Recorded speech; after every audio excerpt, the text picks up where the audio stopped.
actually you would really be involved in the community. You'd be out there, you'd be seeing what's going on and sensitive to what's happening there. Right, well, I'm glad you brought that up because I actually have something that's interesting about some of the things that I'm putting forward are two of my specific programs, which I put under the category of access when I was talking about that, the access, action, and accountability. Yes. And the two specific programs that I talk about, one is called 5 Blocks from 5, which obviously it's coined with District 5. But the idea is that, I would say to you, Dean, would you be willing to host a coffee in your house one night? And I, the council member, I'll come over with the planning deputy for the area and also the deputy for the area, and we're gonna have a conversation. But we're gonna invite the neighbors who live within 5 blocks of your home.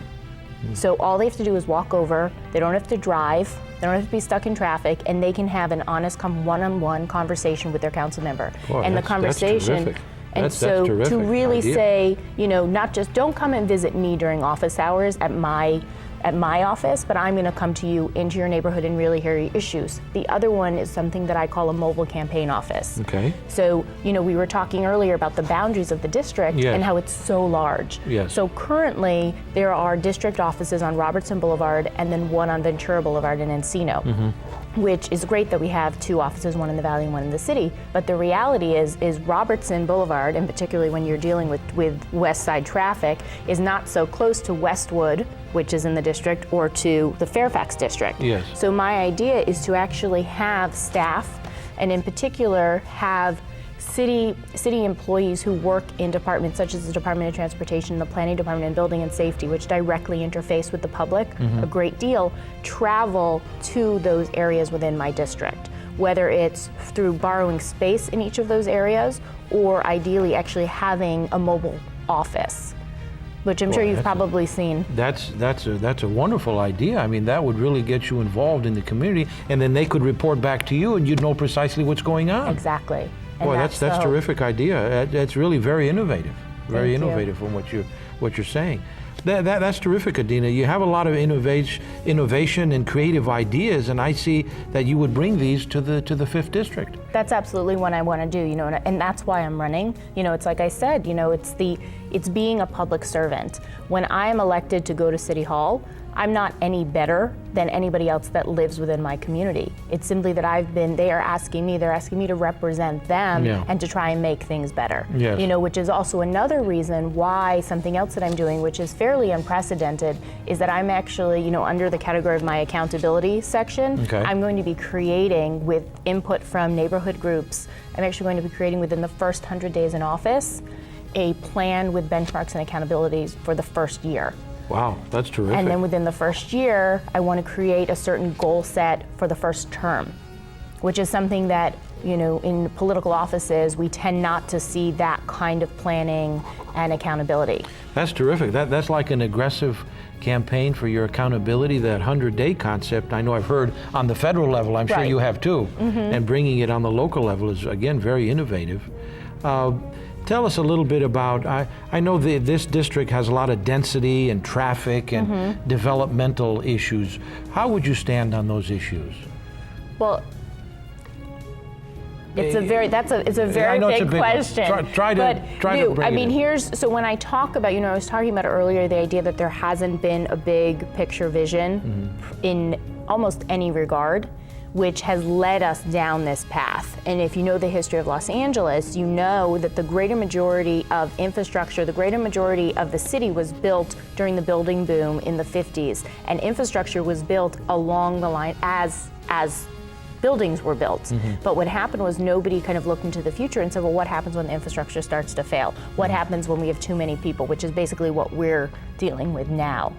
And so what I say is we're trying to roll back 40 to 50 years of no planning.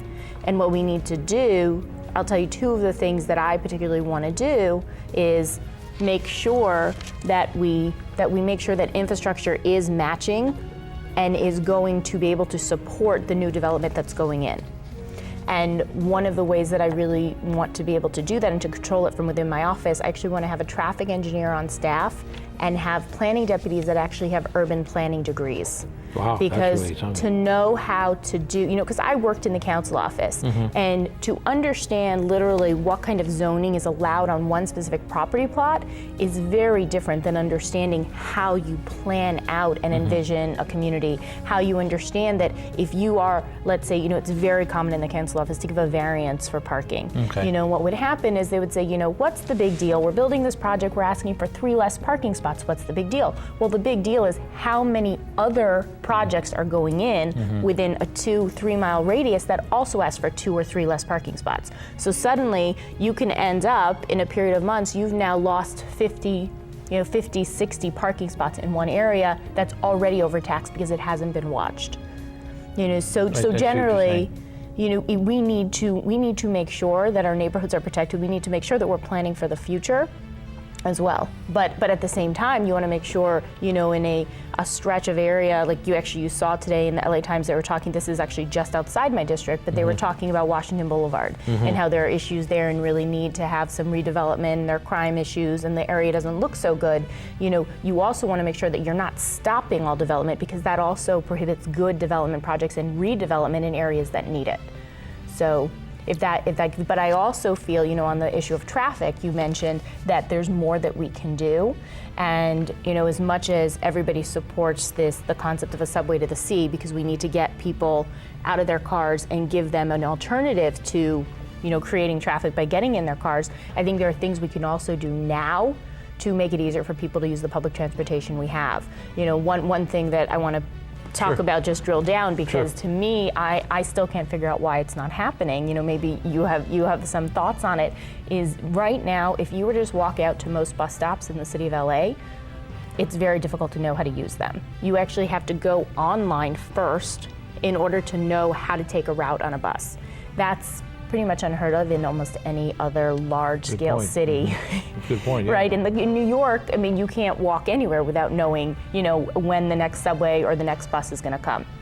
So one thing that I would say to begin with is public education, and put out at every bus stop the actual bus routes, and even more, what I would say, make it's almost like bus riding for dummies, like the whole Idiot's Guide kind of book, so that you would actually don't just tell people all of these lists with numbers, et cetera, that makes it difficult to read. Actually have a picture of if you want to go from the Grove to the Sherman Oaks Galleria, this is how you go. If you want to go from Pico and Robertson to Sepulveda and Ventura, this is how you do it. So pick large intersections and or large already development projects, so that people know how to use it, make it simple.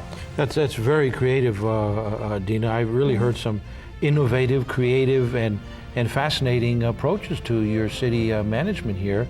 I think the viewing audience has learned a great deal about who Adeena Bleich is. She is a candidate for the 5th Council District on the City of Los Angeles, and I believe that those watching the program have learned a lot. I have, and I've really been educated by Adeena on many of these city issues.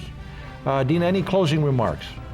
I'd just like to say that, I go back to the main points. I'm running for this seat because we need dramatic change at City Hall, and what we need is a public servant in this position in Council District 5, and not a politician. Excellent. Very well said. You have it, Adeena Bleich. Look for her, March 3, 2009. Thank you very much. Thank you. Okay.